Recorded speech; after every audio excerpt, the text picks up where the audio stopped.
Hello, and welcome to tonight's production of The Curious Incident of the Dog in the Nighttime at the Rome Theater in Hamilton Hall. We would like to take this opportunity to ask you to turn off your cell phones.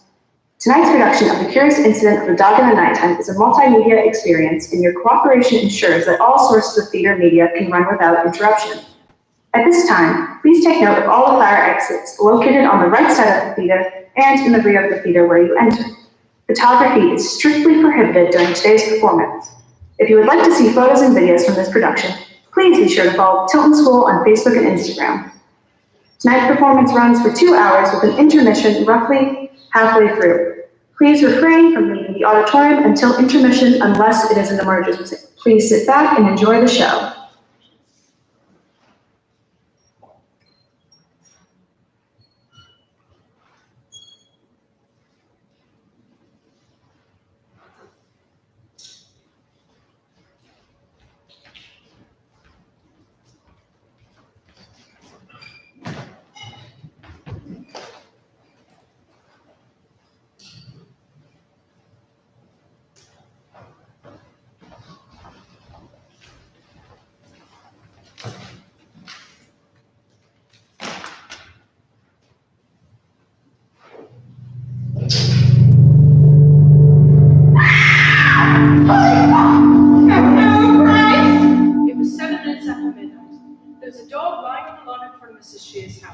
Its eyes were closed.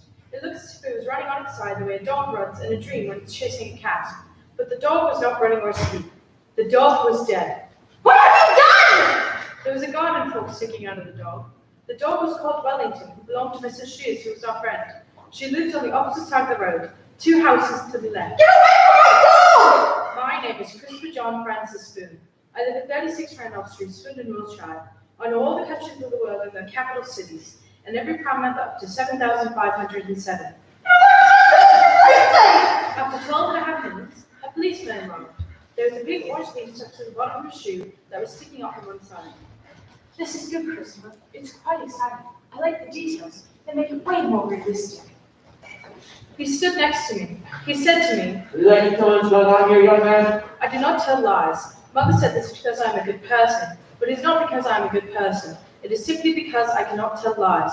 The dog is dead. I got that far. I think someone killed the dog. How old are you? I'm 15 years and 3 months and 2 days. And what precisely are you in the garden right now? I'm talking to you. Okay, why are you in the garden in the first place? I was holding the dog. Why are you holding the dog? I like dogs. Did you kill the dog? I did not kill the dog. You seem very excited about this. Young man, I'm going to ask you to please calmly and quietly stand up. Go ahead. Marvelous, just flip it.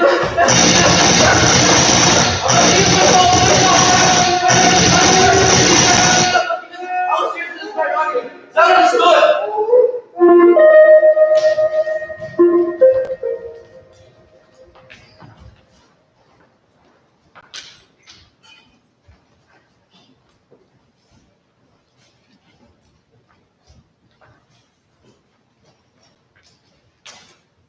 I find people confusing.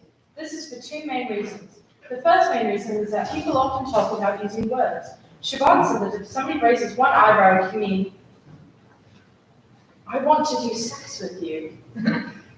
I never said that. Yes, you did. I didn't use those words, Christopher. You did on September 12th last year at the break. It can also mean what I think you just said is very stupid.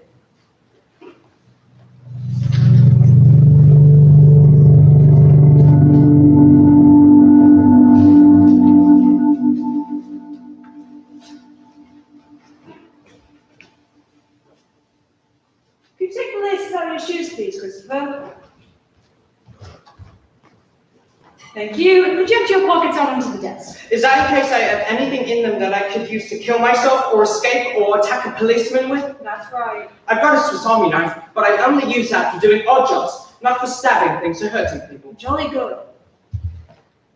A piece of string. A piece of a wooden puzzle. 3 pounds of raspberry for my pet rat Toby. 1.47 pounds, made up of 1 pound, a 20 pence coin, 2 10 pence coins, a 5 pence coin, and a 2 pence coin. A red paper clip. A key for the front door. Swiss Army knife, professional attachments including a wide stripper, saw, toothpick, and tweezers. Could you take your watch off, Christopher? No, I'm sorry, Christopher. I need my watch to know exactly what time it is. Do you have any family, Christopher? Yes, I do. And who is your family? Father and mother, but mother is dead. And also Uncle Terry, he lives in Sunderland. And my grandparents too, but 3 of them are dead. And Grandma Burton lives in a home because she has senile dementia and thinks I'm someone off of television. Right, lovely. Do you know your father's phone number, Christopher?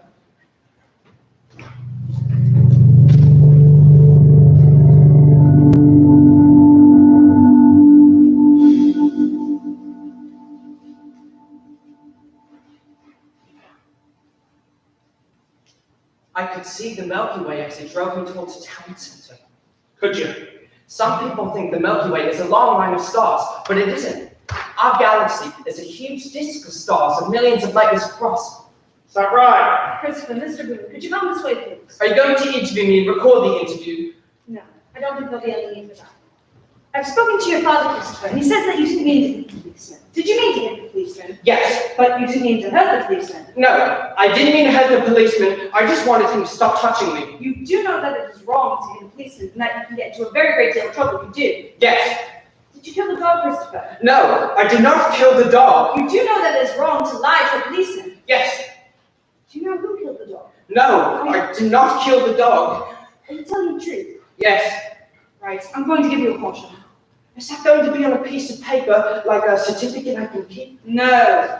A caution is a record of what you've done. That you hit a policeman, but that you didn't mean to hurt the policeman. And that it was an accident. Well, it wasn't an accident. Christopher, please. If you get into any more trouble, we will take out this record and you will see that you have been given a caution and take things much more seriously. Is that understood? Yes. The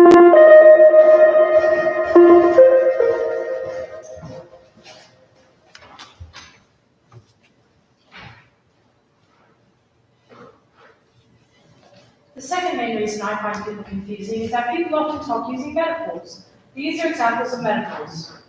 I am going to seriously lose my rag. He was the apple of her I eye. have a skeleton in the cupboard. We had a real pig of a day. The dog was stone dead. The word metaphor means carrying something from one place to another. That means the word metaphor is a metaphor. Wow, that's clever. It's true. Yes, I think a metaphor should put an eye, because a pig is not like a dead, and people do not have skeletons in their cupboards, and when I try and push it in my head, it just confuses me. Because imagine an apple in someone's eye has nothing to do with ripening a lot, and it makes you completely forget what the person is talking about.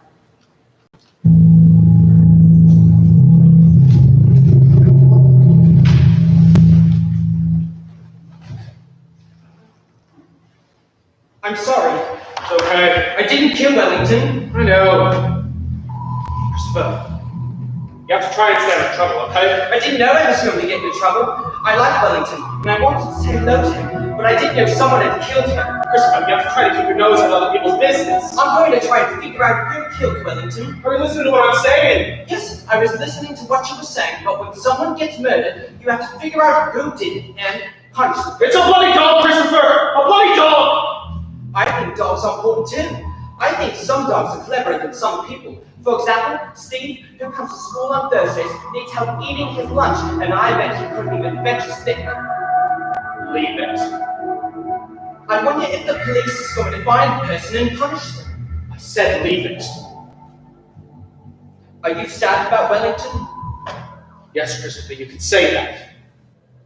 You could very well say that.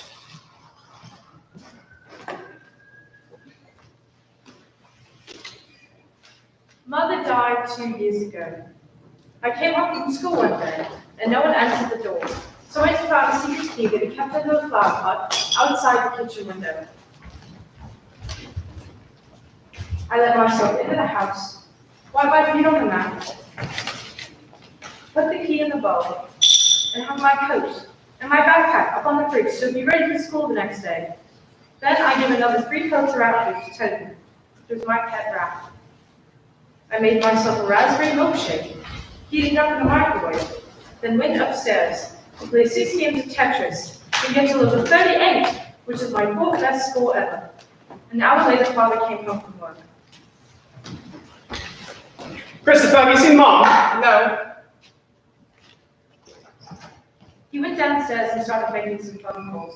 I did not hear what he was saying. Then he came back upstairs and told me he'd be out for a while, and he didn't know how long he'd be out for. He was away for 2.5 hours. When he came back, I went downstairs. Christopher, I'm afraid you won't be seeing your mom for a while. Why not? She's ill. She had to go into hospital. Can we visit her? No. Why can't we? Because she's ill and she needs to rest. Is it a psychiatric hospital? No, it's an ordinary hospital. She's had a problem with her heart. I'll make her a get well card. If I make her a get well card, will you take it in for her? It's... How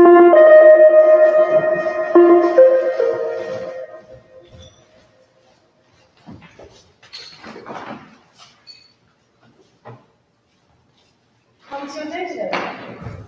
I'm very well, thank you. That's good. In the bus on the way to school, we passed 4 red cars in a row. Oh, So today is a good day. that's great. I'm glad. I've decided I'm going to try and figure out who killed Wellington, because a good day is a day for projects and planning things. Who's Wellington? Wellington is a dog that used to belong to a neighbor, Mrs. Shees, who was our friend, but he is dead now because somebody killed him by putting a garden fork through him. And I found him, and then a policeman thought I killed him, and I hadn't, and then he tried to touch me, so I hit him, and then we had to go to the police station. Gosh. And I decided to make it a project, even though Father told me not to. Did you? I don't always do what I'm told. Why? Because when people tell you what to do, it is often confusing and doesn't make sense.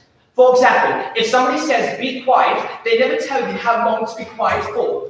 No. Christopher, if your father's told you not to do something, then maybe you shouldn't do it. Well, We're supposed to be writing stories today, so why don't you pull out your book and write about what happened in Wellington? Okay, I will.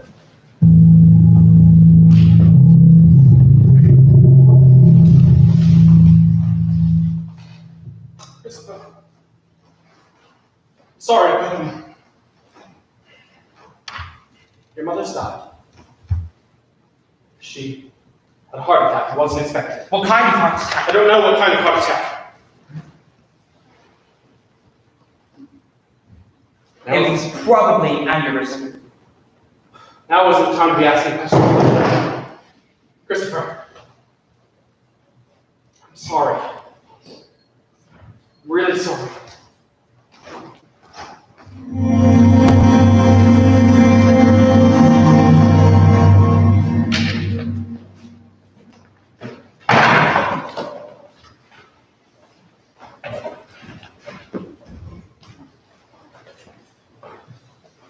That evening, I ran to Mrs. Shear's house, knocked on the door, and waited for her to answer.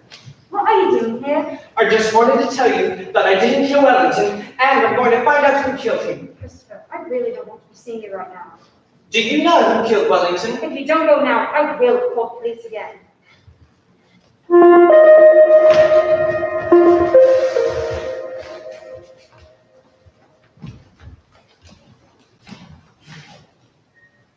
Reverend Peters, where is heaven? I'm sorry, Christopher. In our universe, whereabouts is it exactly? It's not in our universe. It's in another place altogether. There isn't anything outside of our universe, Reverend Peters. There isn't another kind of place altogether. Except there might be if you go through a black hole. But a black hole is what is called singularity, which means it's impossible to find out what is on the other side because the gravity of a black hole is so big that electromagnetic waves can't get out of it. And electromagnetic waves are how we get information about things which are far away. And if heaven was on the other side of the black hole, then dead people would have to be fired on a rocket into space, and they aren't, or people will notice. Well, Christopher, when I say it's in another place altogether, I really just mean it's a manner of speaking. Simply, they are just with God. But where is God? Christopher, can we please talk about this when I have more time?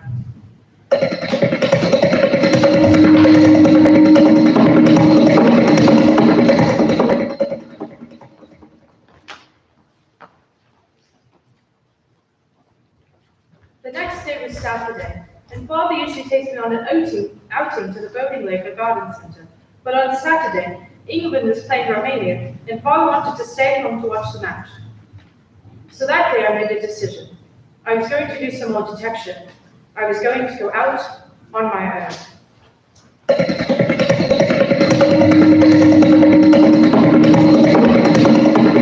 Can I help you? Do you know who killed Wellington? Who are you? I'm Christopher Boo. I live in number 36, and I know you. You're Mr. Thompson. I'm Mr. Thompson's brother. Do you know who killed Wellington? Who the fuck is Wellington? Mrs. Shear's dog. She lives in number 39, Someone killed her dog? with a fork, Jesus a Christ! garden fork. Oh, Do you know who killed him? I haven't a bloody clue. Did you see anything suspicious on Thursday evening? Listen, do you really think you go around asking questions like these? Yes, I did, because I'm trying to figure out who killed Wellington, and I'm writing a book about it. Well, I was in Colchester on Thursday, so you're asking the wrong bloke. Thank you.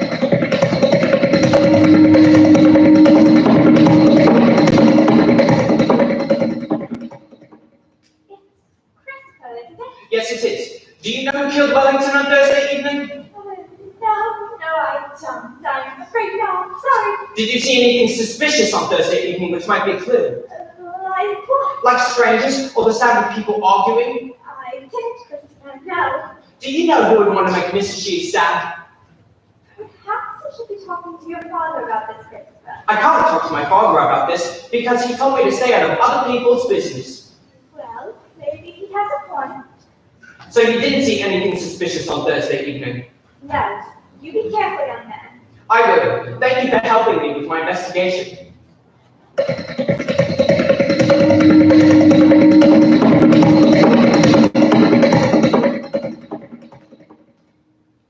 Do you know who killed Wellington on Thursday evening? Bloody hell, policemen are getting younger these days, aren't they?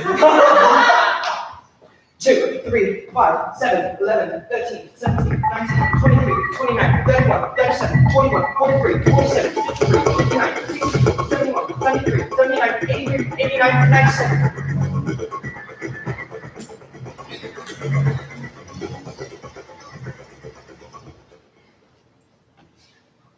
Do you know anything about Wellington getting killed? I'm afraid you're going to have to speak up again. I'm a little deaf. Do you know anything about Wellington getting killed? I heard about it yesterday. Dreadful, dreadful. Do you know who killed him? No, I don't. Well, somebody must know because the person who killed Wellington knows that they killed Wellington. Or, unless they were a loony and didn't know what they were doing, or they had amnesia. Well, I suppose you're probably right. Thank you for helping me with my investigation. You're Christopher, aren't you? Yes, I live in number 36.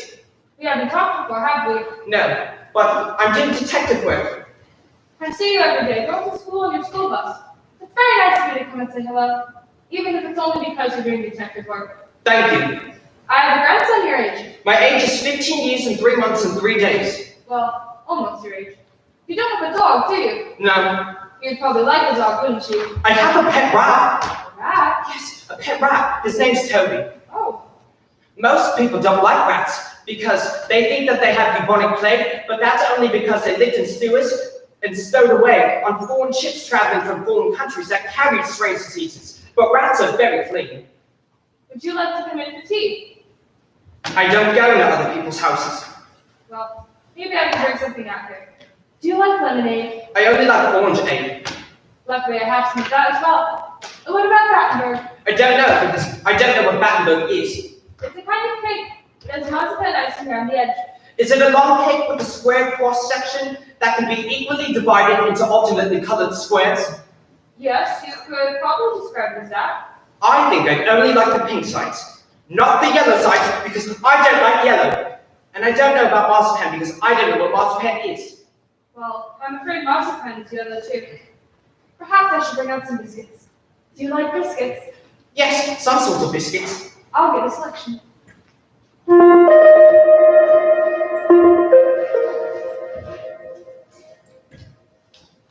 She moved very slowly, so she was in the house for more than 6 minutes. And I began to get worried because I was afraid she was ringing the police, and I would get into much more serious trouble because of the caution. So I walked away.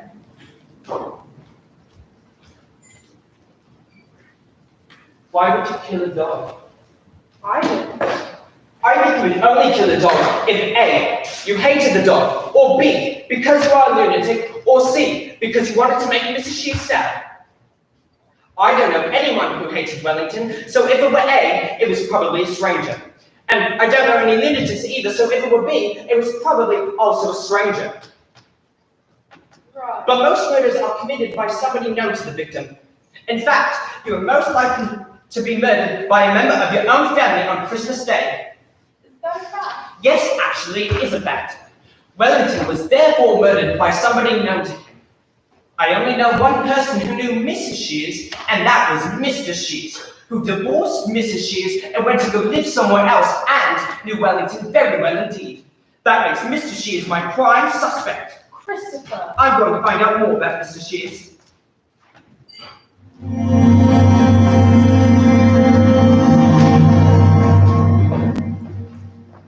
Mr. Booth, nobody in this school has ever taken an A-level examination before. He came in first then. I don't know if we have the facilities in the school to allow that. Then get the facilities. I can't treat Christopher differently than any other student, Why not? because then everyone would want to be treated differently. So? It would set a precedent. Christopher can only take his A-levels later, when he's 18. Christopher's getting the shit out of the stick enough without you shitting on him from a great height, don't you think? It's the one thing he's really good at. Maybe we should talk about this later, on our own. Oh. Things which you're too embarrassed to say to me in front of Christopher. No, it's not best. Say them now then. If Christopher were to take an A-level, he would have to have an invigilator, a member of staff looking after him on his own in a separate room. It's okay, I'll pay for it. I'll get you 50 quid. Is that enough? Mr. Booth, I'm not going to take no for an answer.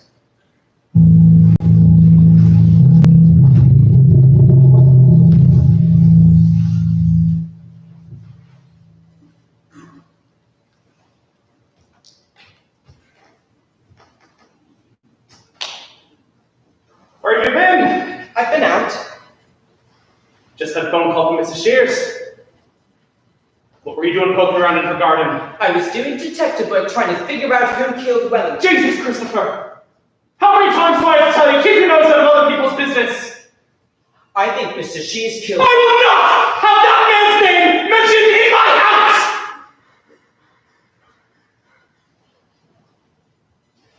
Why not? That man is evil. Does that mean he could have killed Wellington? Jesus wept, Christopher! I'm going to tell you this one last time. Look at me! Look at me when I'm talking to you!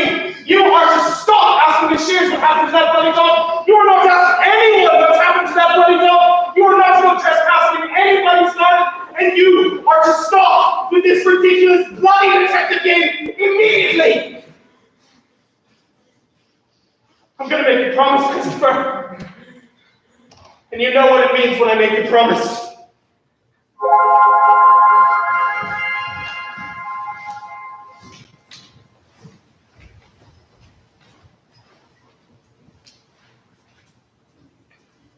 I think I would make a very good astronaut. Yes, mate, probably would. To be a good astronaut, you have to be intelligent. And I'm intelligent. You also have to be good at understanding how machines work. And I'm good at understanding how machines work. You also have to be someone who would be alright, being thousands and thousands of miles away from the surface of the earth and not panic or get claustrophobia or homesick or insane. And I like being in small spaces so long as no one else can get in them with me. That's so. Sometimes when I want to be alone, I go into the laundry room, slide in beside the boiler, shut the door behind me, and I sit there and think for hours. And it makes me feel very calm. So, I would have to be an astronaut on my own, or have my own part of the spacecraft that no one else could get into. And there are no brown things or yellow things. And that would be okay too. And I would have to talk to people in mission control, but we would do that through a radio link-up and a TV monitor. So, it wouldn't be like talking to real people who are strangers, but it would be like playing a computer game. Which you like, and I wouldn't be homesick because I'd be surrounded by lots of things I like, which are machines and outer space and computers. And I would be able to look out of a little window and know that I'm thousands and thousands. What? Just give it a rest for a minute, okay? And know that I am thousands and thousands of miles, which is what I sometimes pretended at in the summer, when I put my hands around the side of my face so I can't see the fence, and the chimney, and the clothesline, and I pretend I'm in space. And all I can see would be stars, and stars are the molecules which life was constructed of millions of years ago. For example, all the iron in your blood, which stops you from being anemic, was made in the star.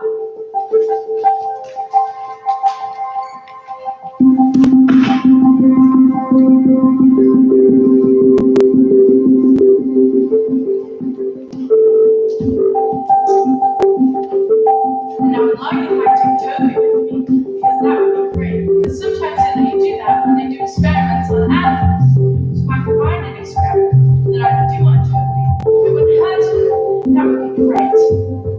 But if I couldn't, that would be okay too. Because it would still be a dream come true.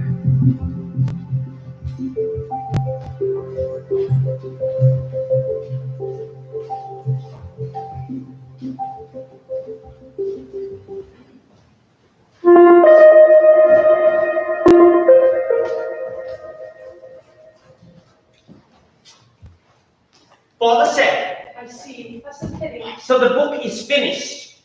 Well, Christopher, if your father told you to stop, then I think you should stop. But you should still be very proud of what you've done because it's just great. It's not a proper book. Why not? It doesn't have a proper ending. I never figured out who killed Wellington, so the murderer is still at large. Well, Christopher, not all murders are solved. Not all murders are caught, Christopher. Father said that Mr. Shears was an evil man, and maybe that meant he was the one who killed Wellington. Christopher, I think you should do what your father tells you to do.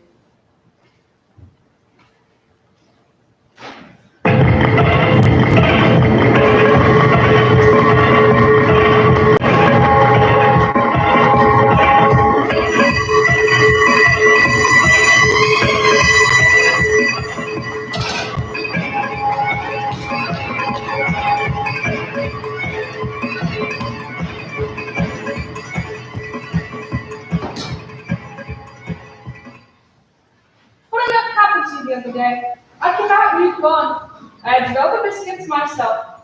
I was looking forward to a little chat. I don't do chatting. No, I don't suppose you do. Do you like computers? Yes, I like computers. I have a computer in my room. I know. I can see you sometimes sitting at your computer in your bedroom through the window and across the street. And I also like maths and looking after Toby, and I also like outer space and being on my own. I bet you're very good at math, aren't you? Yes, I'm meant to be taking my A-levels next month. Really? A-level math? Yes. I don't tell lies. Oh, I apologize.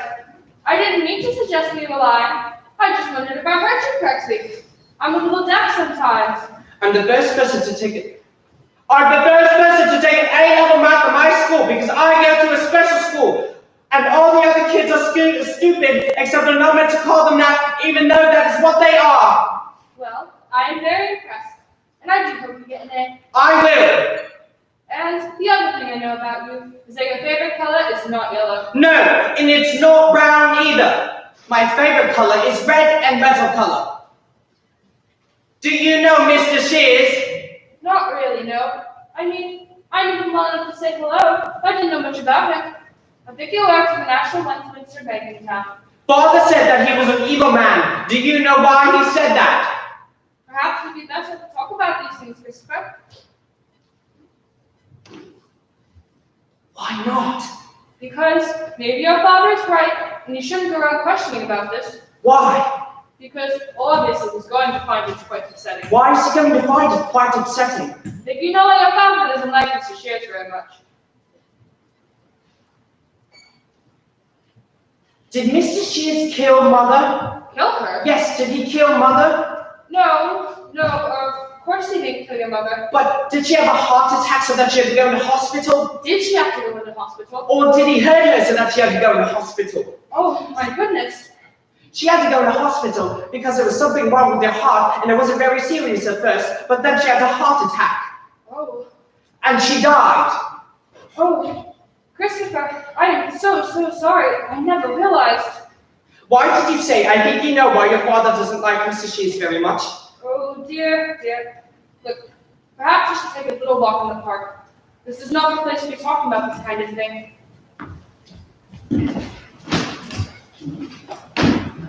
Alright, I'm going to say something to you. You must promise not to tell your father that I told you this. Why not? Christopher, please, just trust me. Your mother, before she died, was very good friends with Mr. Shears. I know. No, Christopher, I'm not sure what you do. I mean, they were very good friends. Very good friends.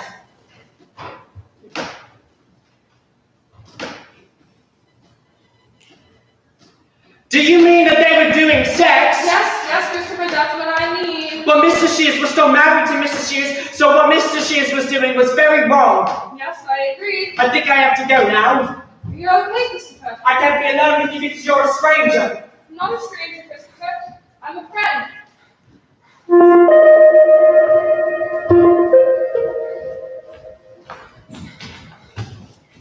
Did you tell your father about this? No. Are you going to tell your father about this? No.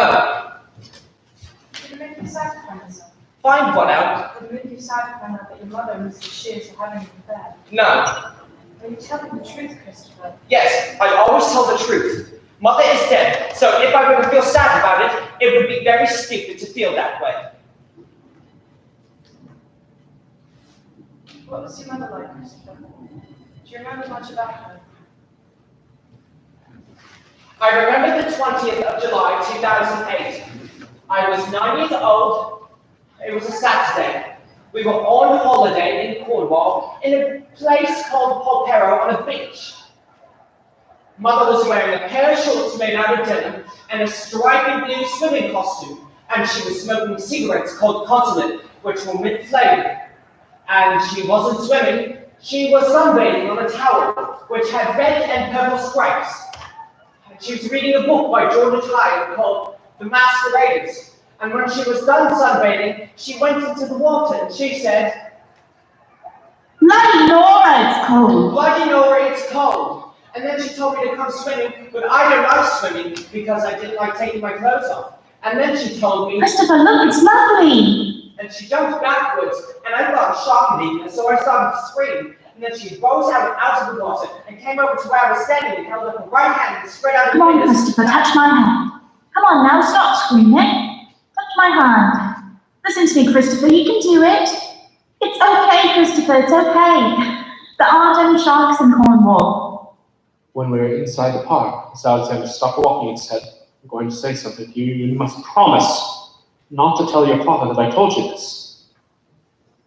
Your mother, before she died, was very good friends with Mr. Shears. She'd also say If I hadn't married your father, I think I'd be living in a little farmhouse in the south of France with someone called Jean. And he'd be, a local handyman. You know, doing painting and decorating for people, gardening, building fences. And we'd have a veranda with figs growing over it. And there would be a field of sunflowers at the bottom of the garden. And a little town on the hill in the distance. And we'd sit outside in the evening and drink red wine, smoke colorless cigarettes, and watch the sun go down.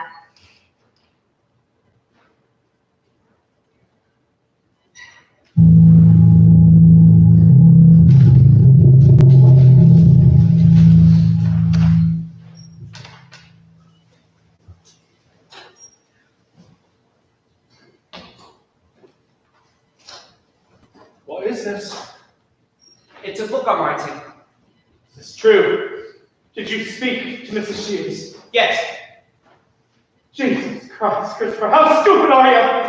What the fuck did I tell you? Not to mention Mr. Shears' name on our house, and not to go asking Mr. Shears or anybody else about who killed Wellington, and not to go trespassing in other people's gardens, and to stop this ridiculous bloody detective game. So if I haven't done any of those things, I was just doing. Don't give me that shit! You knew exactly what you were doing! I read the book, remember?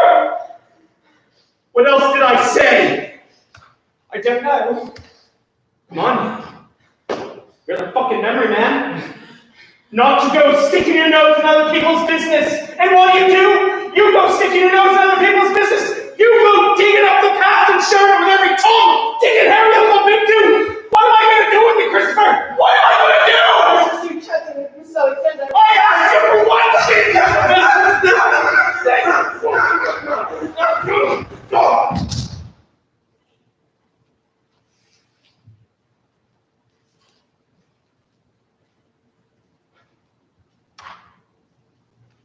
I need a drink. Christopher, I didn't mean to hit you. Christopher, I love you very much. Do you understand that?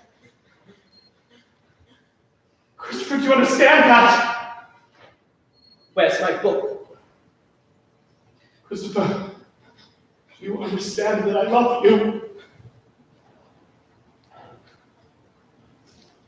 Is it in the dustbin in front of the house?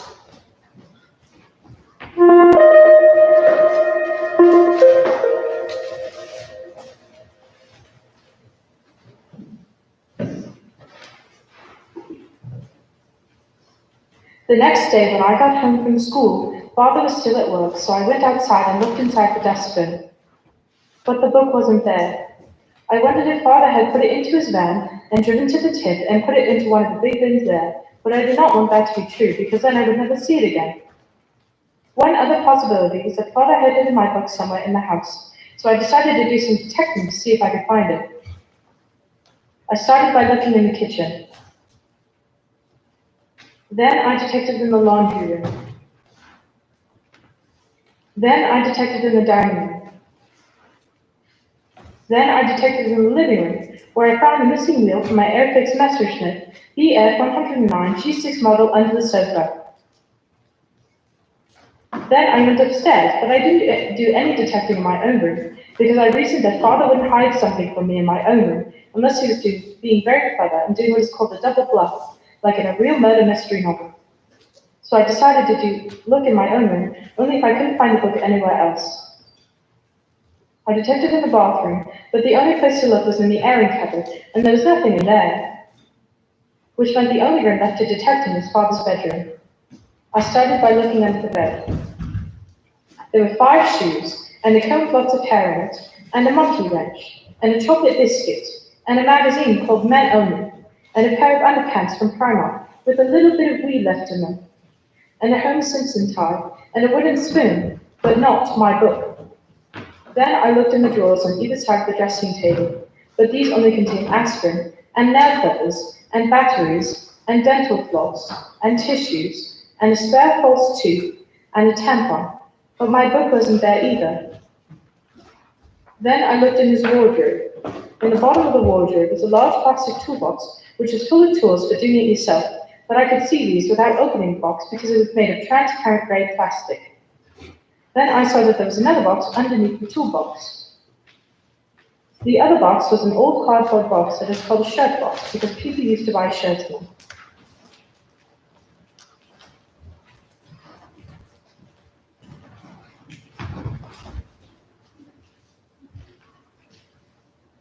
And when I opened the shirt box, I saw my book was inside it.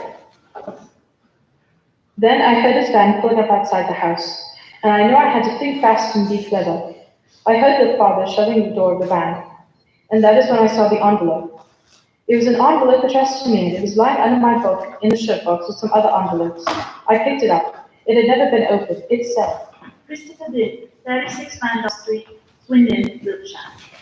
Then I noticed there were lots of envelopes, and they were all addressed to me, and this was interesting and confusing. And then I noticed how the words Christopher and Swindon were written. They were written like this: Christopher, Swindon.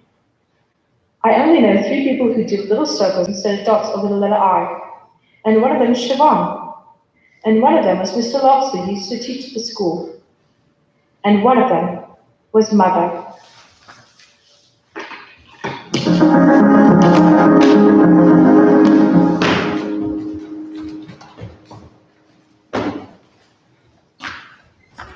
Christopher! Hello.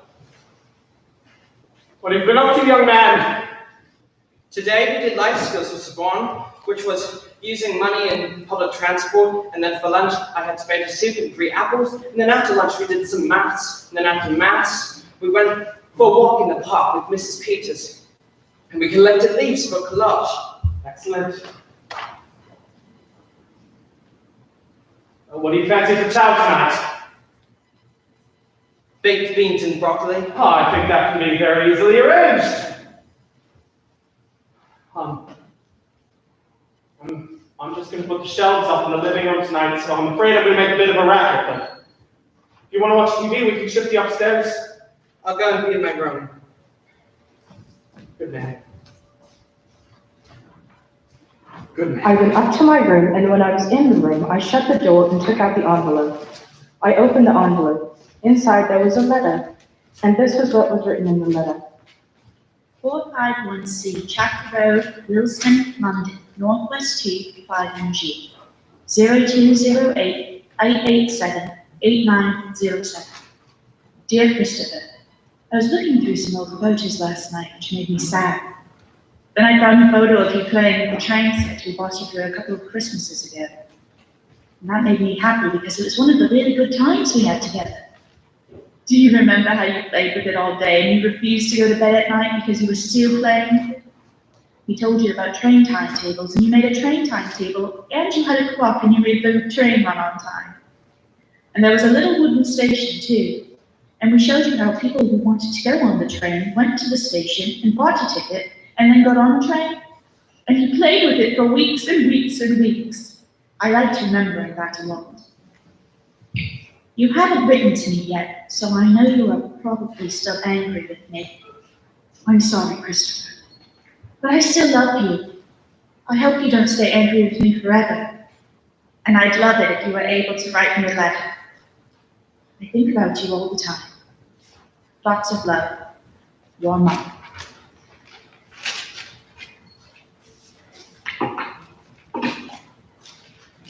I was really confused. Mother had never written me a letter before, and Mother had never lived in London. There was no date on the letter, so I couldn't work out when Mother had written this letter. And I noticed, and I looked in the front of the envelope, and I saw that there was a postmark, and there was a date on the postmark, the 16th of October, 2013, which meant that the letter was posted 18 months after Mother had died. When I started writing my book, there was only one mystery to solve. Now there were 2. I decided not to think about it anymore that night because I didn't have enough information, and could easily lead to the wrong conclusions.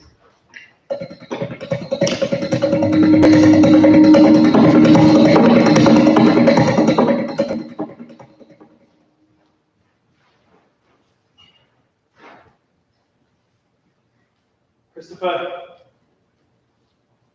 you're soaking. Yes. Give me your jacket, I'll hang it up. How was school today? It was very good, thank you. Joseph Fleming took his trousers off and went to the toilet all over the floor of the changing room. And he started to eat it, but Mr. Davis stopped him. Good old Mr. Davis, eh? Joseph eats everything. Is that right? He once ate one of those blue blobs of disinfectant which hang inside the toilet, and he also ate a 50-pound note from his mother's wallet. And he also eats strings and rubber bands and paints and tissues and plastic forks and plastic bags. He also bangs his chin and screams a lot. Ha! I know how he feels. Christopher, Tyrone said that there was a pig in a horse in the poo, and I said that he was being stupid, but Siobhan said that he wasn't. They were little plastic animals that could be found in the library that the staff make people tell stories with, and Joseph had eaten them. Christopher, I've got to go out. Why? The lady called and her cellar's flooded. I need to go fix it. It's an emergency. Yes, ma'am. It is raining very heavily. It is. The rain looks like white spots. Does it? You can go. I'm going to be okay by myself, because everybody's staying indoors. Good. Good man. I'll have my mobile with me. Yes. So if you need me, you can call. Yes. All right. Good lad. Yeah.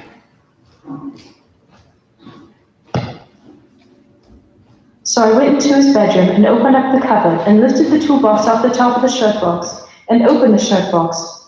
I counted out the letters. There were 43 of them. They were all addressed to me in the same handwriting. I took one and opened it. Inside was this letter. 451C, Chapter Road, London, Northwest 25NG, 0208 887 8907. Dear Christopher, I said that I wanted to explain to you why I went away when I had the time to do it properly. Now I have lots of time. So I'm sitting on the sofa here with this letter and the radio on, and I'm going to try and explain. I was not a very good mother, Christopher. Maybe if things had been different, maybe if you had been different, I might have been better at it. But that's just the way things turned out. I'm not like your father. Your father is a much more patient person. He just gets on with things, and if things upset him, he doesn't let it show. That's not the way I am, and there's nothing I can do to change it. Do you remember once when we were shopping in town together, and we went into Bento's, and it was really crowded, and we had to get a Christmas present for Grandma, and you were frightened because of all the people in the shop. And you crouched down on the floor and put your hands over your ears, and you were in the way of everyone, so I got cross because I don't like shopping at Christmas either. And I told you to behave, and I tried to pick you up a movie. But you shouted, and you knocked those mixers off the shelf, and there was a big crash.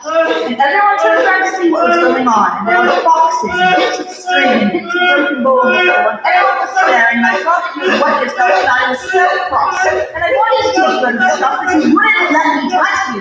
You just lay on the floor and screamed, and banged your head to weight on the floor, and the man came up at the bottom was trying to take her two broken mixers, and he had to wait until you stopped screaming. Then I had to walk all the way home out because I knew you wouldn't go on the bus again. And I remember that night, I just cried and cried and cried. And your father was really nice about it at first, and he made you supper and put you to bed, and he said, these things happen and it would be okay. But I said I couldn't take it anymore. And eventually he got really cross and told me I was being stupid, said I should pull myself together, and I did. Wrong, but I'm so upset. We had a lot of arguments like that. Because I often thought I couldn't take it anymore. And your father's really patient, but I'm not. I get cross even though I don't mean to.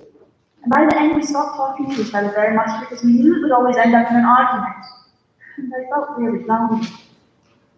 And that was when I started spending lots of time with Roger. And that was when I started spending lots of time with Roger. And I know you might not understand any of this, but I wanted to try to explain so that you knew. We had a lot in common, and then we realized that we were in love with one I another. said that I couldn't leave you, and you were sad about that, and understood that you were really important to me. And you started to shout, and I got cross and I threw the food across the room, which I knew I shouldn't have done. And you grabbed the chopping board and you threw it, and it hit my foot and broke my toes. And afterwards at home, your father and I had a huge And argument. I couldn't walk properly for a month. Do you remember? And your father had to look after you. And I remember looking at the two of you and seeing you together and thinking how you were really different with him, much calmer. And it made me so sad, because it was like you didn't need me at all. And I think then I realized that you and your father were probably better off if I wasn't living in the house. Roger asked me if I wanted to come with him. And it broke my heart, but eventually I decided it would be better for all of us if I went. And so I said yes. And I meant to say goodbye. But when I rang your father, he said he was really angry. He said I couldn't. He said I couldn't talk to And I you. didn't know what to do. He said I was being selfish and that I was never to set foot inside this house again. So I haven't. I wonder if you can understand any of this. I know it would be difficult for you. I thought what I was doing was the best for all of us. I hope it is. Christopher, I never meant to hurt you. I used to have dreams that everything would get better. Do you remember you used to say that you wanted to be an astronaut? Well, I used to have dreams where you were an astronaut and you were on television, and I thought, that's my son. I wonder what it is that you want to be now. Has it changed? Are you still doing maths? I hope you are. Loads and loads of love, Mother.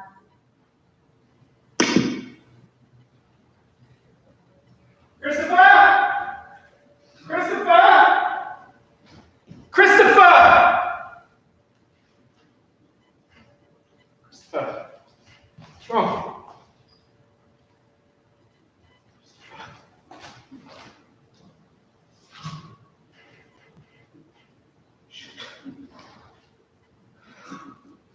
Christopher, look. Christopher. Christopher, I never meant for it to turn out like this. Christopher! Christopher, it just got so out of my hand. I said she was in the hospital, and then, I didn't know what to say. Christopher!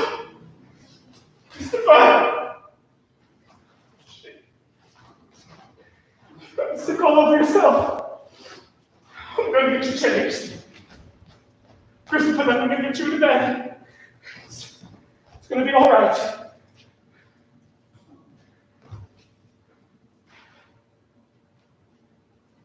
Christopher, I'm going to have to touch you. But it'll be all right, okay?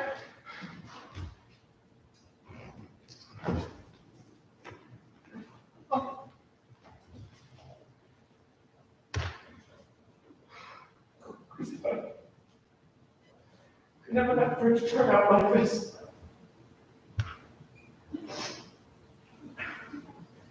There we go. Nice and clean.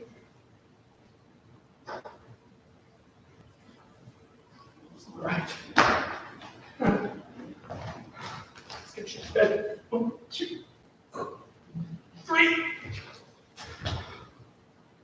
Christopher, you got to be able to help, buddy.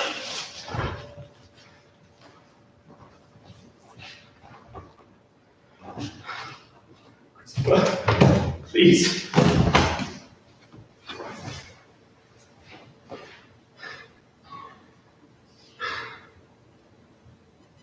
Maybe I shouldn't say this to you, but I'm going to. It's bloody hard being honest all the time. I'm going to be honest from here forward, because if I'm not, well, you get hurt in the long run, Christopher. I killed Wellington. Look, let me explain. You see, when your mom left, Eileen, this is she is.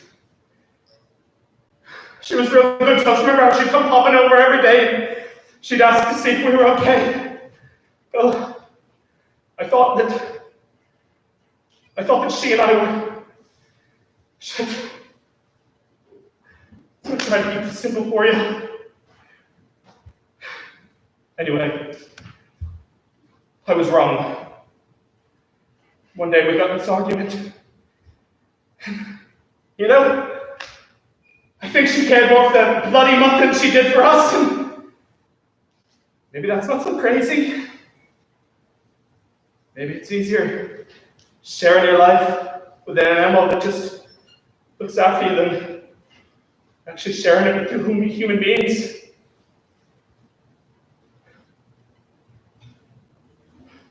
We're not exactly low maintenance, are we, buddy? Well, one day we had this particularly nasty little stuff up, and she kicked me out of the house, and I turned around, and that bloody dog was just there staring at me, and you know, 1 minute it wanted a belly rub, the next minute it would sink its teeth right in your legs.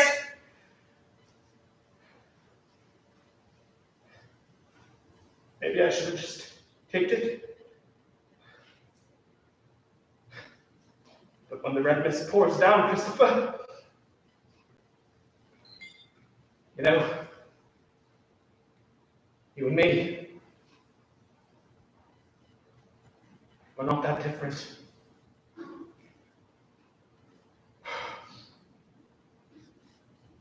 All right, Christopher. I don't talk anymore about it. I'm going to go downstairs. I'm going to get some rest. We'll talk about it in the morning.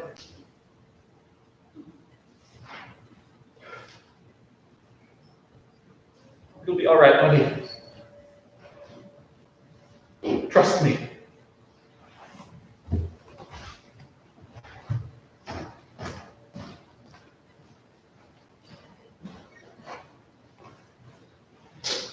Two, 4, 8, 16, 32, 64, 128, 256, 512, 1024, 2048, 4096, 8192, 16,384, 32,768, 32,768, 32,768.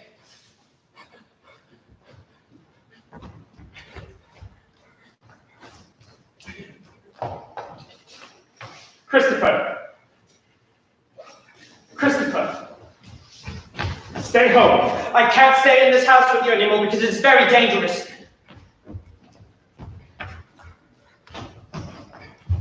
I mean, I could try. No, because you're a teacher and you can't look after me when school is out. Yes. I think I'm your friend, Christopher. No, and you're not a member of my family. I do have a dog. Yes, but I can't stay in your house because you're a stranger and you use your toilet. And because you're a stranger, I can't use the toilet. Not really a stranger, Christopher. Yes. 451C, Chapter Road, London, Northwest 25NG. 451C, Chapter Road, London, Northwest 25NG. 451C, Chapter Road, London, Northwest 25NG. 451C, Chapter Road. London, Northwest 25NG.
Christopher, I want to ask you something. Mrs. Gaston was wondering if you'd like us to play this year. Everybody could join in and play a partner. I think it'd be good for everyone to join in and play a part. We were wondering if you'd like to make a play out of your book. No, I think it could be really good fun, Christopher. I think it could be really good fun. no, it's a book and it's for me, and not everybody, just for me. But I think a lot of people would be interested. People took your book and started acting this out of it. No, I don't like acting because it is like pretending that something is real when it is not really real, so it is like a kind of lie. But people like stories, Christopher. People like things which are kind of the truth and things which are a lie. Just like you in your Sherlock Holmes books. You know Sherlock Holmes is a real person, don't you? I can help you if you're worried about that. No, I think I'd rather like to take the part of the policeman. You're too old to play policeman. Christopher! Christopher!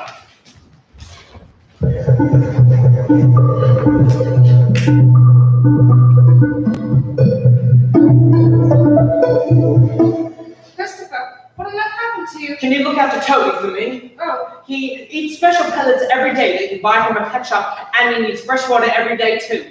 why do you need someone to look after Toby, Christopher? I'm going to live with Mother. I thought your mother was dead. I thought she was too, but she's still alive, and Father lied to me, and also he killed Wellington.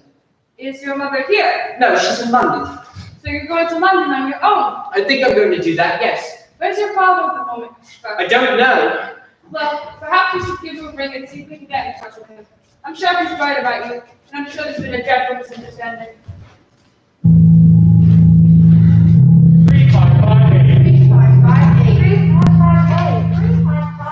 3558. 3558.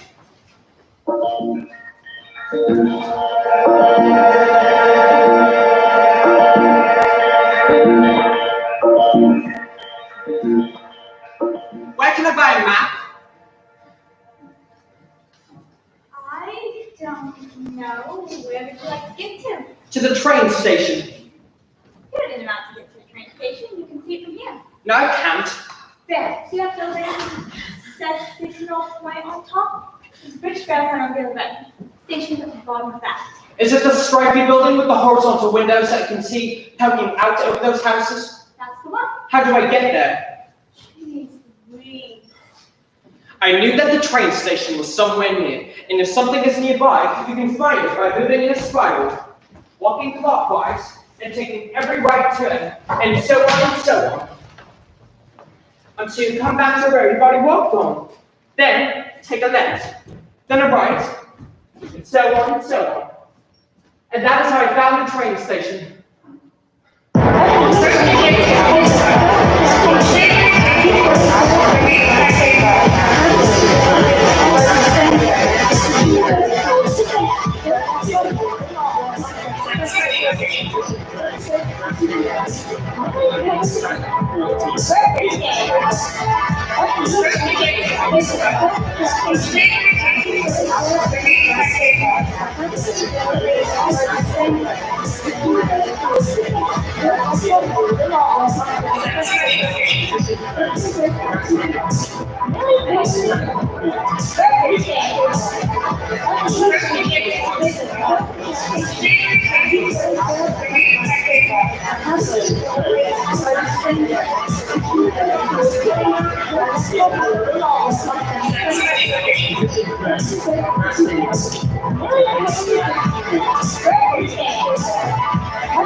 Are you alright, young man? No! Are you alright, young man? You're too old to play policeman. You're alright, young man. No!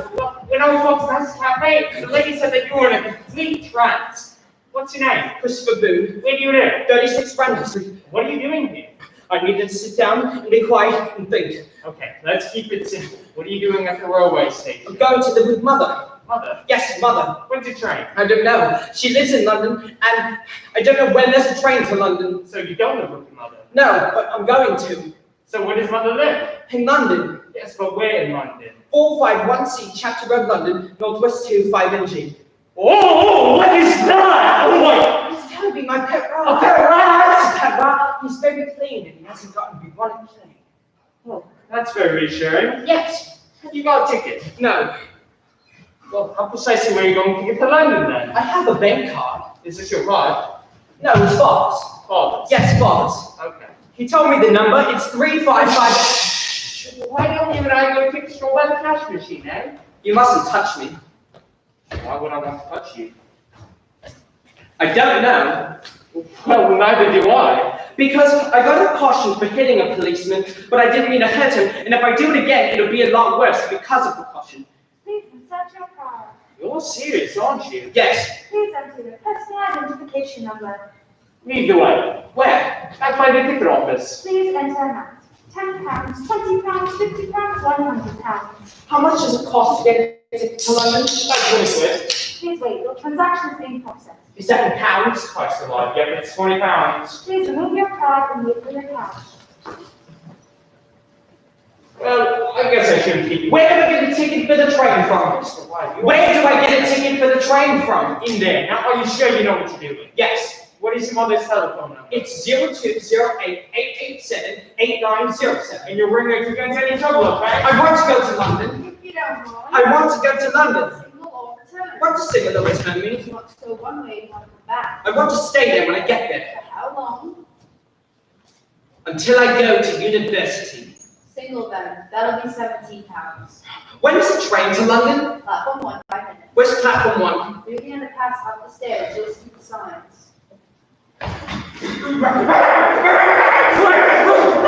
Pass me the tunnel, Christopher. In your head, imagine a bigger line across the floor. It starts at your feet and goes through the tunnel. And walk along the line and count the rhythm in your head, because that helps, doesn't it? Like when you're doing music or when you're doing drumming. Left, right, left, right, left, right, left, right. Left, right, left, right, left, right, left, right, left, right, left, right, left, right, left, right, left, right, left, right, left, right, left, right. Is this a train to London?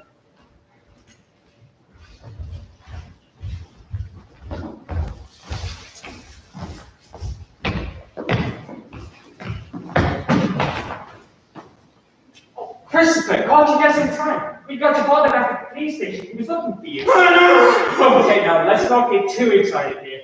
Now I'm going to take you back to that game, you and your dad, and I'll talk about who's going where. Have you arrested, Father? Arrested in what for? For killing Wellington, the garden boy.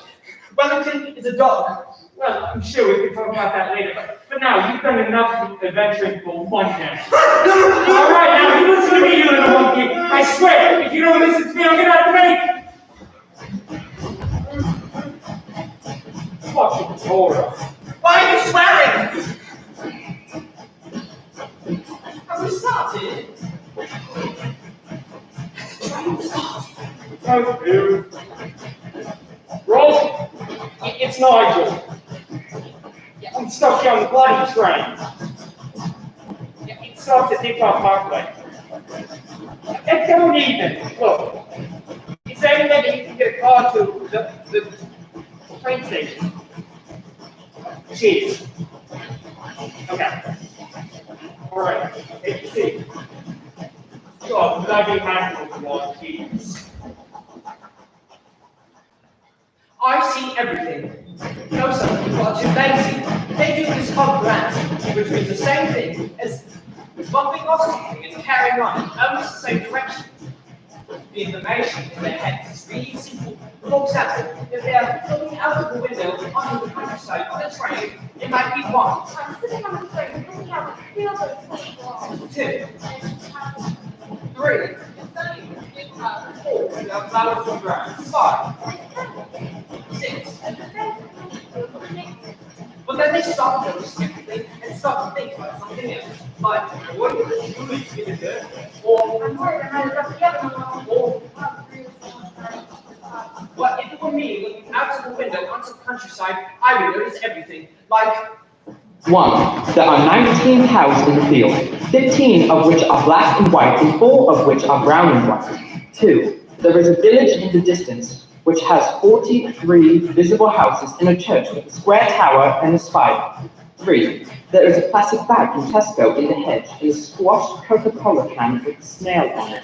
4. I can see 3 different types of grass and 2 colors of flowers in the grass. 5. The cows are mostly facing uphill. 6.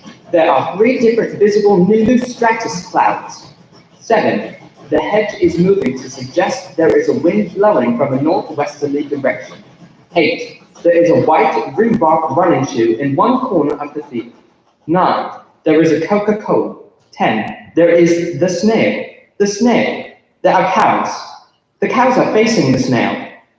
There are nimbus stratus clouds. There is a wind. There is a hedge. There is a Boeing 747-400. There is a white Reebok trainer. There is graffiti. Jane plus Ian forever. Oh, Christ, you've wet yourself. For God's sake, don't you know how to use the toilet? but we're on a train. Don't you know there's toilets on trains? But where's the toilet on the train? Right back there. Now, I'll be keeping a very close eye on you. Do you understand? No? Just go to the bloody toilet.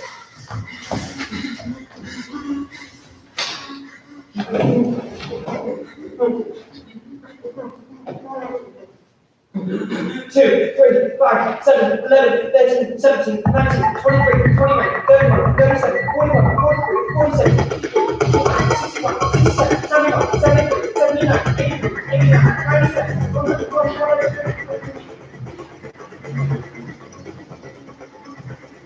Christopher? Christopher! Bloody hell! Jesus Christ.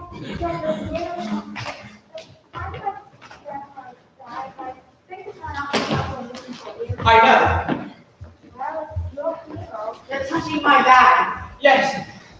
Come and look at this berry tickling Trino. Well, we haven't been drinking a lot. People with our elbow masks on. Come on, check these. I gotta go further. Well, it's coming, I'm coming. I knew that the train station was somewhere near. And I went to 9 more minutes.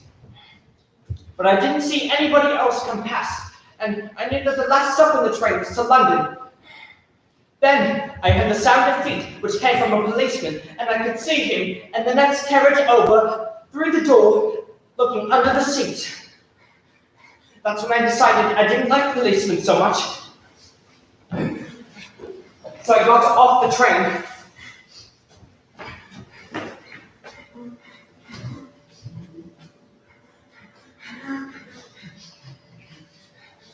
Left, right, left, right, left, right, left, right, left, right, left, right, left, right, left, right, left, right, left, right, left, right, left,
Are you alright?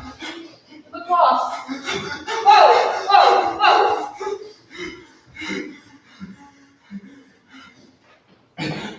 Is this London? Is this London? Where is 451C Chatsworth Road, London, Northwest 25NG? Where is 451C Chatsworth Road, London, Northwest 25NG? And it can also be written as 451C Chatsworth Road, Williston, London, Northwest 25NG. Take a few to Wilson Junction to the Wilson Group, starting on there somewhere. What's a 2? Are you for real? Up there, see that big staircase with the escalator that climbs to the underground? Take the vaguely lined Wilson Junction with a Jubilee line coming from green. Are you okay? Don't do this, Christopher. Get away from me! Christopher, you won't be able to. I'm doing very well. Where's your Swiss Army knife, Christopher? Have you lost it? It's in my pocket. Where's your red line gone? See? It's disappeared, hasn't it? How the hell are you going to find the Jubilee line? You don't even know what an escalator is, do you? It's a big staircase. Look, you step onto it, it carries you down. Stop laughing. It's like something out of science fiction. I'm worried about you. You're lying. You killed them. Where are you going? I'm going to watch the people. Look, it's easy. They go to the black box, they find where they want to go. You haven't got any money. I do. I stole your card. You little shit! And then they go to ticket and change, and then they go to the break gate and put the There's no Jubilee line. How are you going to get to Wilson Green? the Bakerloo line. I can take that to Williston Junction. Come back home. Swindon is not my home. My home is 451C Chatsworth Road, London, Northwest 2, 5NG.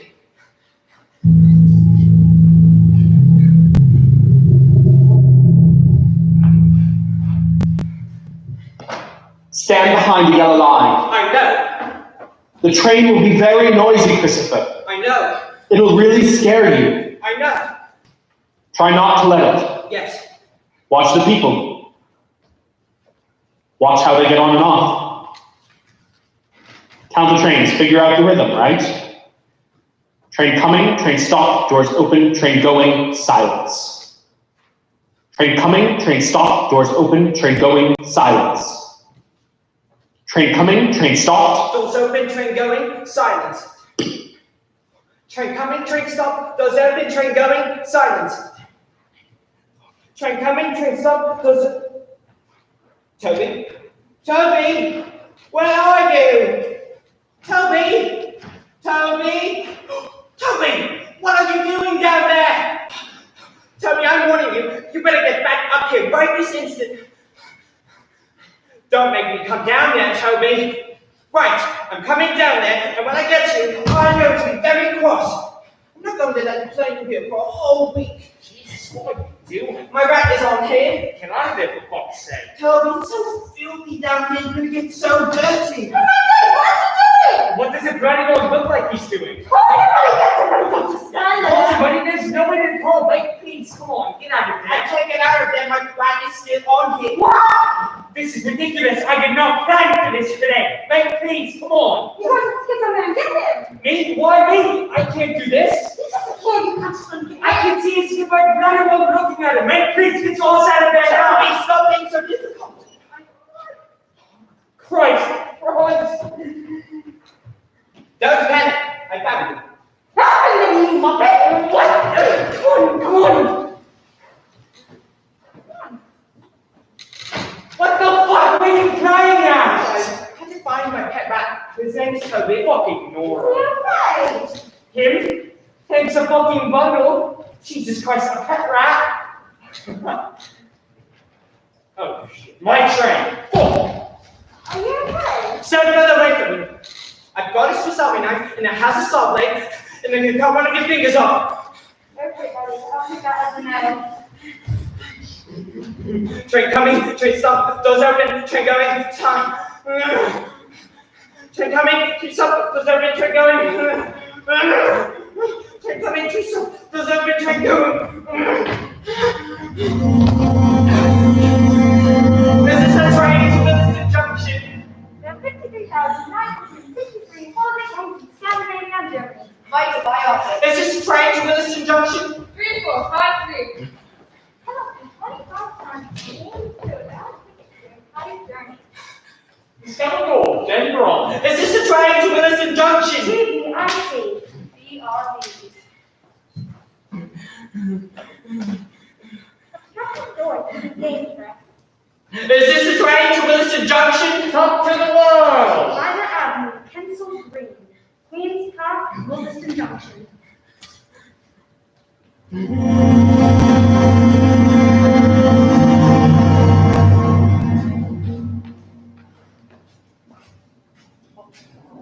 Where is 451C Chatter Road, London, Northwest 25NG? 3700, 595. You gonna buy it or not? I don't know. Well, you can get your dirty paws off if you don't mind. Where is 451C Chatter Road, London, Northwest 25NG? 3700, Modern Walking Encyclopedia. Is that the A to Z? No, it's a bloody crocodile. Is that the A to Z? Yes, it's created it. Can I buy it? $5.95, but you're giving me the money first.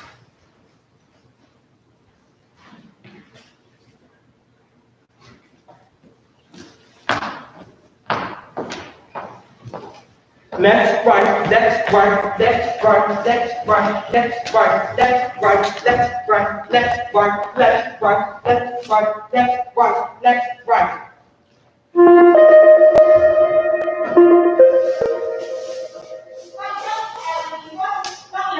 Look, Judy, I'm sorry, okay? Maybe you should have thought about that before you made me look like a complete idiot. We went in, so waited for you. What? What the hell is going on? Oh, Christopher, I'm so sorry. I suppose it means Ed's here. Christopher, what's your father? I think he's in Swindon. Thank God for that. Why are you here on road? For God, Christopher, you're soaking. Rod, don't just stand there. Are you going to come in or are you going to stand out there all night? I'm going to Liberty because father killed Wellington with the garden fork. Jumping Jack Christ. Roger, please. All right, well, let's go inside and get you dried off. Come on then, soldier. Let's get you warmed up. You'll catch your death out here. When did you call the Roger? He's hungry. I hope you have some food for him and some fresh water too.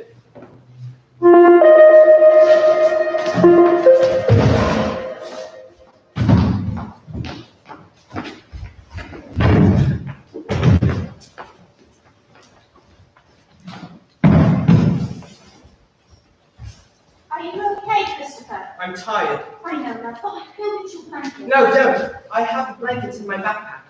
Okay. Look, why don't I have you go upstairs and get your drive and get ready for bed? Teacher. Okay.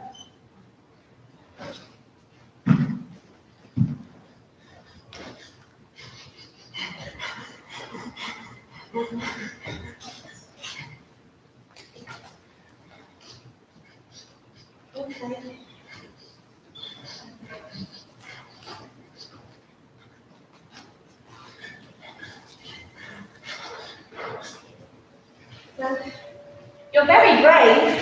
Yes. You never wrote to me. I know. Why didn't you write me, Christopher? I wrote you all those letters. Father said you were dead. What? He said that there was something wrong with your heart, and that you had to go into hospital, and that you had a heart attack and died. Oh my God! Why are you doing that? I'm so sorry. For what? The best. Oh, Christopher, would you hold my hand? Just once, just for me. I don't like it when people hold my hand. No, right. No, that's okay.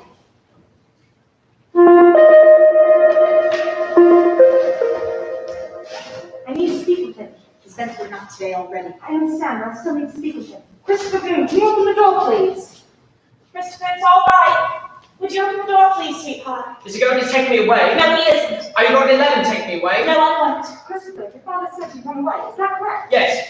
Is this your brother? Yes. Why did you run away? Because Father killed Wellington, so that meant that he could kill me too. So I've been told. Do you want to go back to Swindon to your father's, or would you like to stay here? I want to stay here. And how do you... I want to stay here. Hold on, I was asking your mother. You told Christopher I was dead. Okay, let's not get into an argument about who said what. I just want to know Of whether... course he can stay. Well, that settles it as far as I'm concerned. Are you going to take me back to Swindon? No.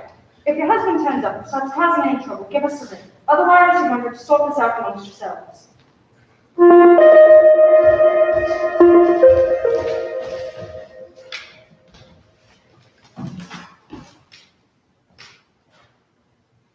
I'm gonna see him whether you like it or not. Roger, don't, please. I'm just not going to be spoken to like that in my own home. I'll speak to you however I damn well like. You have no right to be here. He's my son too.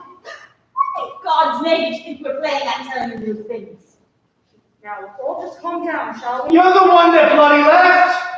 She thought it was all right to just wipe me out of his life altogether. Isn't that what you wanted? I wrote her every week! What the fuck use is writing him? I cooked his meals, I cleaned his clothes, I worried myself sick every time he wandered off in the middle of the night, and you wrote him some fucking letters? I thought it was all right to tell his mother wasn't there! Oh, I swear I'm going to speak to him, and if you try to stop me... Oh. Oh, Christopher, I'm not going to let anything happen to you. Christopher. Christopher, please, I am sorry. I didn't mean for it to turn out like this. Christopher, please. I'm sorry about the letters.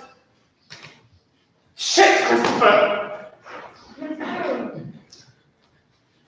What is he doing here? Did you call him? Mr. Boone, come on, man. Don't make me. This is my fucking son. I understand. We can get this all sorted out. Just come down to the station. You should go now. He's frightened. Christopher, I will be back. Christopher, I'll be back for you. Good lad.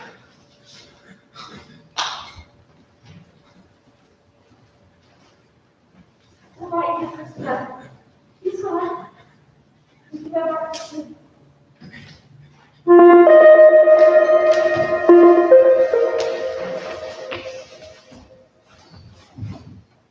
Okay, he can stay for a few days. He can stay for as long as he needs to. This flat is hardly big enough for 2 people, let alone 3. He can hear what you're saying, you know. What's he going to do? There's no school for him to go to. You've both got jobs. It's bloody ridiculous. Roger, that's enough. You can stay for as long as you want to stay. It was Mother who gave me the milkshake. It was Mother who gave me the milkshake, not Roger. You need to shout more loudly at them, like you're really angry with them, not just being nice. Okay. Roger, that's enough! You can stay for as long as you need to stay. I have to go back to Swindon. Christopher, you wanted to start here. I meant to sit my maths A-level next week. Taking maths A-level. Yes, and the Reverend Peters is going to supervise. And I meant to be getting an A, and that's why I have to go back. Except I can't see Father, so you're going to have to take me I back. don't know if that's what's impossible. But I have to go. So why don't we talk about this another time? Okay, but I have to go back to...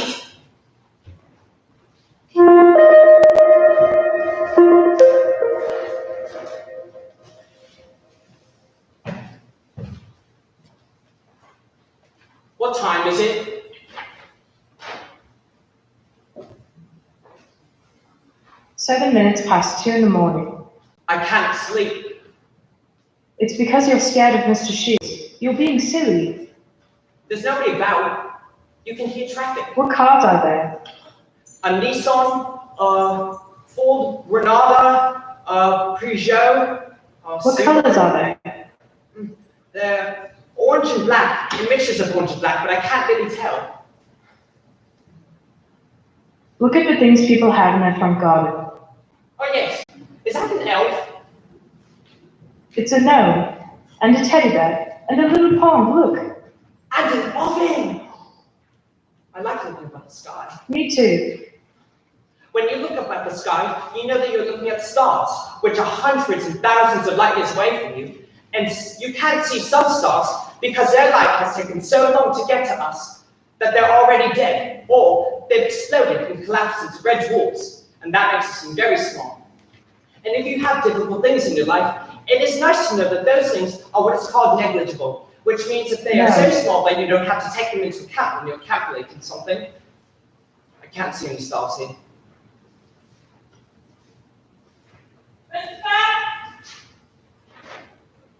I have to go. Don't. I have to. Siobhan? Siobhan? Siobhan? Where are you going? Siobhan? Christopher, what are you doing here? I thought you'd gone. I've been looking all over for you. I swear to God, Christopher, I love you, but if you ever do that again, I don't know what I'm going to do. I need you to promise me that you're not going to leave the house at night again, okay? Can you promise me that? Yes. You can't trust people in London.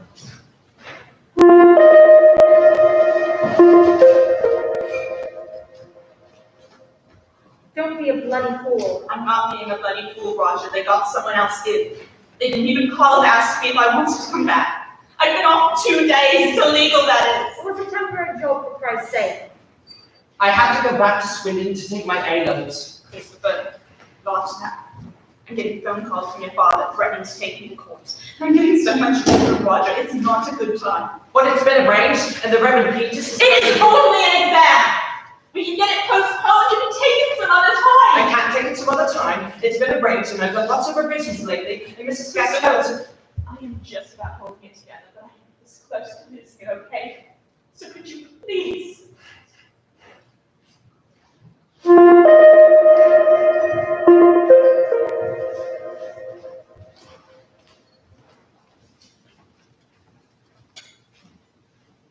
Would you like a nice lolly? Yes, I would, please. Would you like a strawberry one? Yes, I would, please, because that's red. What is it called here? It's called Hampstead Heath. I love it. You can see all over London. Where's that plane going to? That's where I think. Christopher, I phoned Mrs. Gascoigne at the school. I told her you were in London. And I told her you were going to take your exam next year. Christopher. Okay, Christopher, please come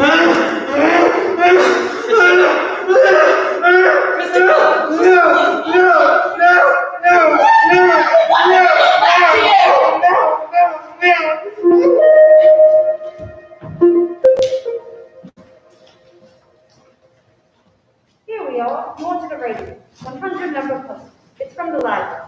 This one is the origins of the universe. And this one is called nuclear power. They're not very good. They're for children. I'm not going to read them. Well, it's nice to see your contribution is appreciated.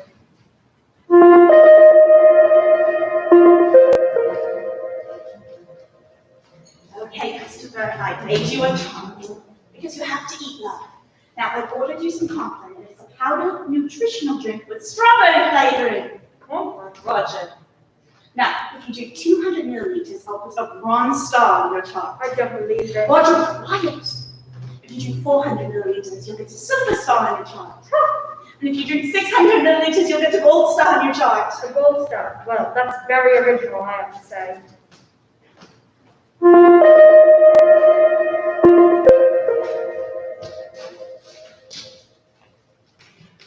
You think you're so clever, don't you?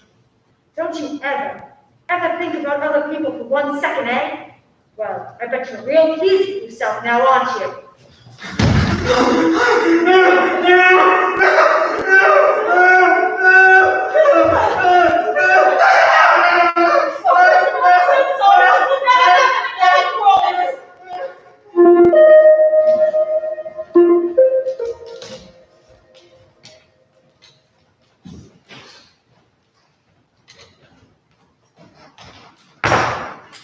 What time is it? 4.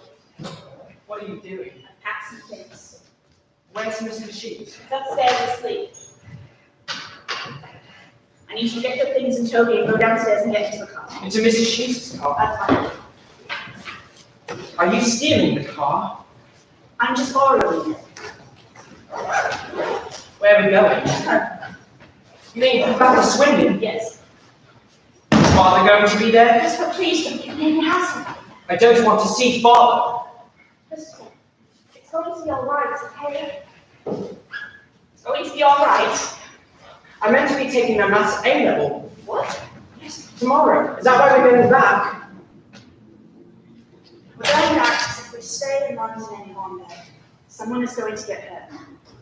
And I don't necessarily mean you. Now, I need you to be quiet while you do that, please. How long do you want me to be quiet for? Jesus. Half an hour is fine.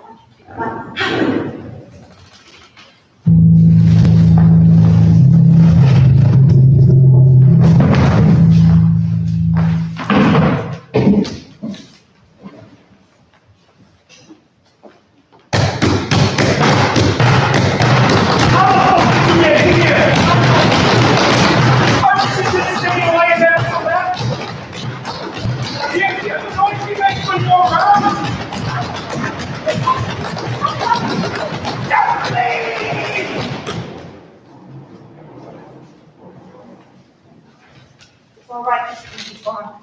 Where's he gone to? He's going to stay at a friend's house for a little while. Is he going to be arrested? What for? For killing Wellington? I don't think so. I think only if Mrs. Shears presses charges. What's that? Pressing charges is when you ask the police to arrest someone for a little crime. They only arrest people for little crimes if you ask them to. Is killing Wellington a little crime? Yes, Bob, it is. Now, in the next few weeks, we're going to try to find a flask for our own children, right? Can I still take my maths A level? You're not listening to me, Christopher, are you? Yes, I'm listening to what you're saying. I told you, I phoned to the school. I told them you were in London, and I told them you were going to take your exam next year. Yes, but we're back in Swindon, so that means that I can still take my maths A level. I'm sorry, Christopher. I never can come back. But this isn't going to solve anything. Morning around here as though nothing ever happened. Come on, Christopher. Where are we going? So we finally dumped your house, eh? Where are we going? Don't act like you didn't have it coming, because you fucking did! Where are we going? We're going to the school.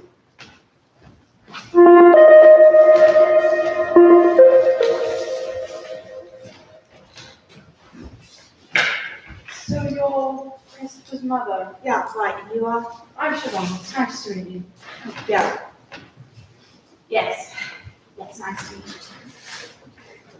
Hello. Hello. Are you okay? I'm tired. He's been a bit upset. Because of the A-levels, you say? He won't eat and he won't sleep. I spoke to Mrs. Gaston after you rang. Right? She still actually has the 3 sealed envelopes in her desk. I still actually have the 3 sealed papers in my desk. Does this mean I can still take my A level? I think so. We're going to ring Reverend Peters to see if it can still come in. And Mrs. Gaston is going to call the examination board and say that you're going to take your A-levels after all. I wanted to tell you so you could think about it. Think about what? Think about whether you wanted to take your A-levels or not. It's not wrong or legal or stupid. It's just what you want, and that is fine. I want to. Okay. How tired are you? Very. How's your brain when you think about maths? I don't really know. What's the logarithmic formula for the approximate number of prime numbers no greater than x? I can't think.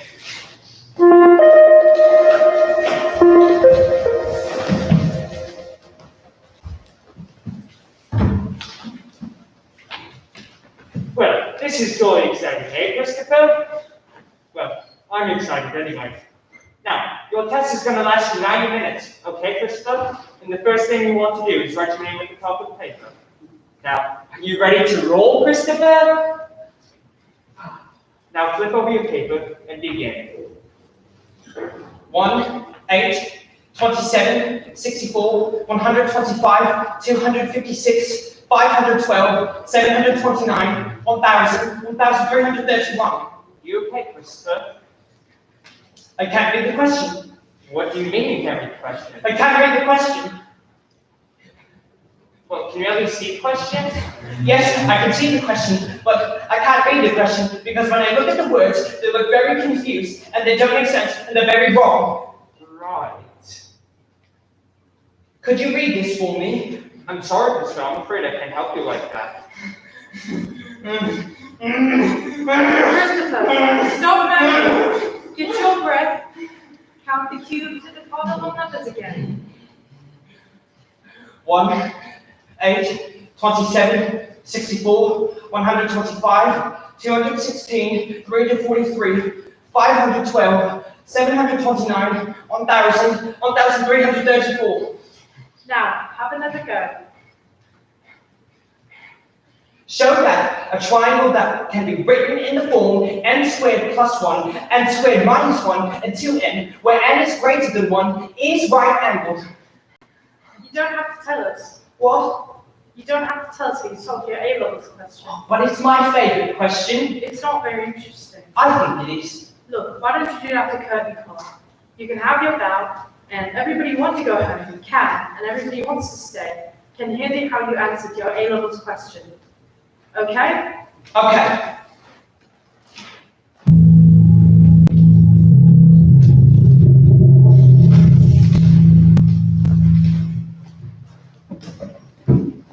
Don't scream. I'm not going to hurt you. I don't know what to speak to. I just want to know how your exam went. Would you tell him, Christopher? Please, Christopher. I was very tired, so I don't know if I answered every question correctly, and I didn't really eat a whole lot, so I don't really know how I did. Thank you. For what? Just Thank you, Christopher. I'm very proud of you. I'm sure you did very well.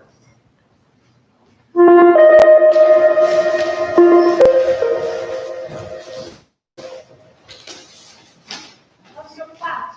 It's not really a flat. It's a room. It's very small. The corridor is painted brown. Other people have to use the toilet. Some mother does have to clean it before I can use it. And sometimes there are other people in the bathroom, so I do wet myself. And the corridor smells like bleaching gravy, and the room smells like socks and pine air freshener. And another bad thing that happened is that Toby died because he was 2 years and 7 months old, which is very old for a rat. I don't like waiting for my A-level result. If I were to live in your house, I would have room to put all of my things, and I wouldn't have to share a toilet with strangers. Can I live at your house so that I could have room to put all of my things, and I wouldn't have to share a toilet with strangers? No, Christopher, you can't. Why can't I? Is it because I'm noisy and sometimes difficult to control? No, Christopher. It's because I'm your teacher, not your mother. No. Do you understand that? I don't know. Mother comes home from work at 5:30, so I have to go to father's from 3:49 to 5:30. Because mother told me to, and I don't really have a choice. So I push my bed up against the door so that father can't come in. And sometimes father tries to talk to me, so I don't answer him. And father sometimes sits outside of the door and sits there for a very long time.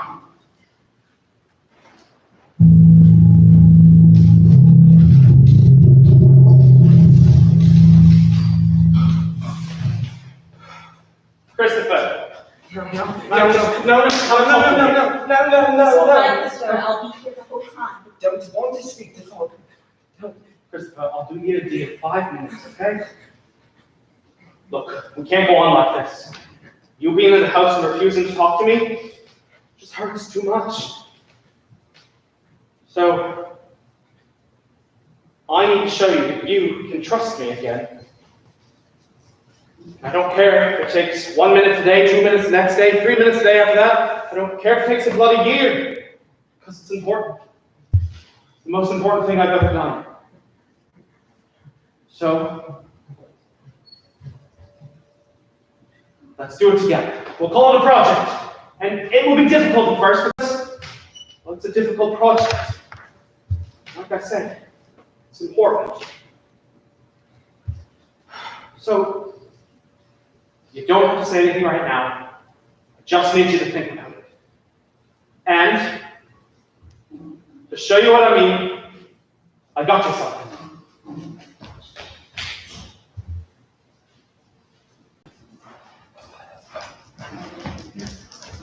She's 2 months old. Christopher, I would never do anything to hurt you. Does she have a name? No, you can decide what to call her. Isla. Let's call her Isla. Well, you can't take her with you, I'm afraid. The flat's too small. So your father's going to have to look after her. But you can come over and take her for walks whenever you want. We have to go now. Yes. You can come by and see her tomorrow.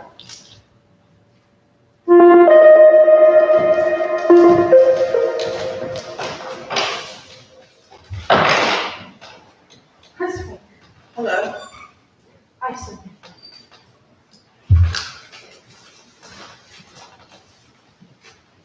What is it? Here. It's our A-level ones. Well, open it. Right.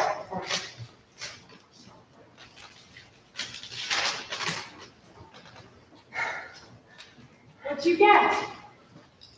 I got an A. Oh, it's terrific. Yes. That's just terrific. It's the best result. Yeah. Aren't you happy? Yes.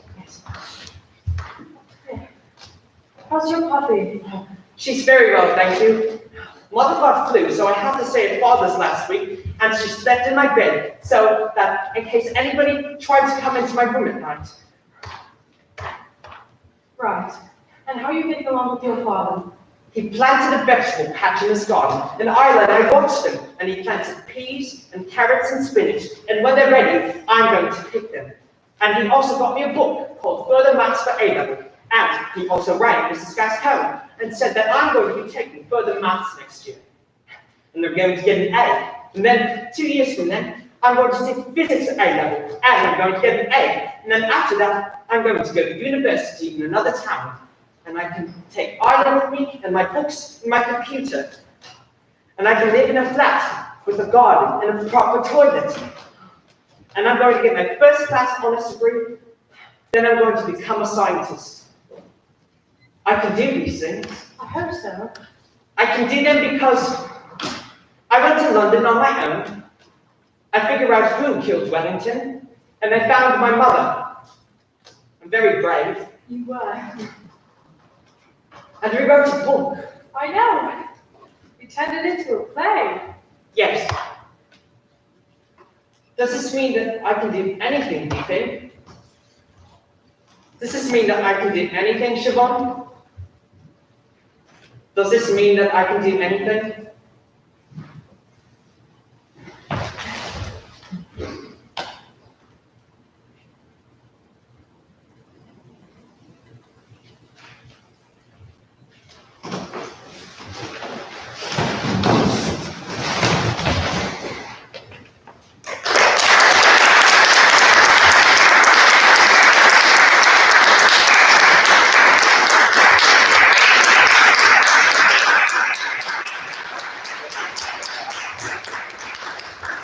Thank you very much for clapping, and thank you all for staying behind to listen to how I answered that maths A-level question.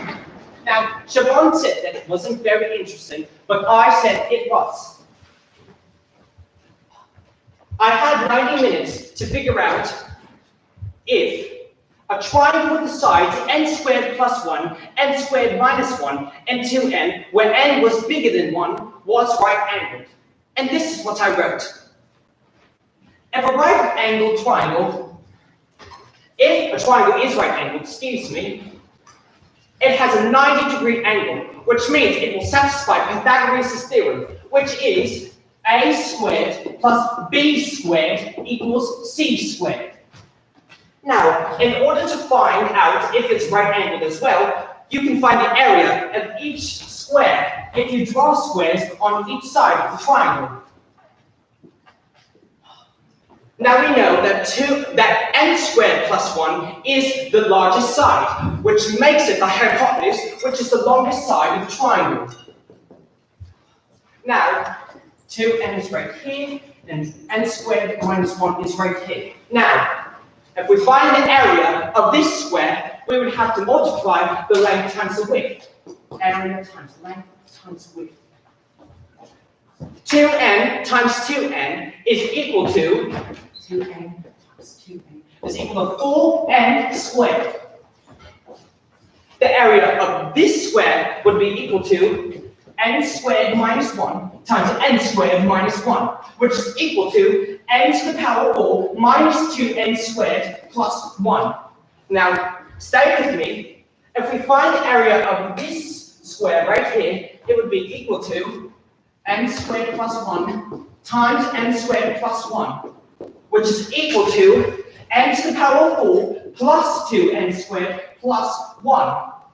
Now, if we add these two smaller squares together, we would get n to the power 4 plus 2n squared plus 1, which is the same term.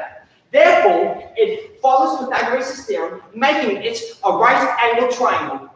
And that's how we got an A. Confetti.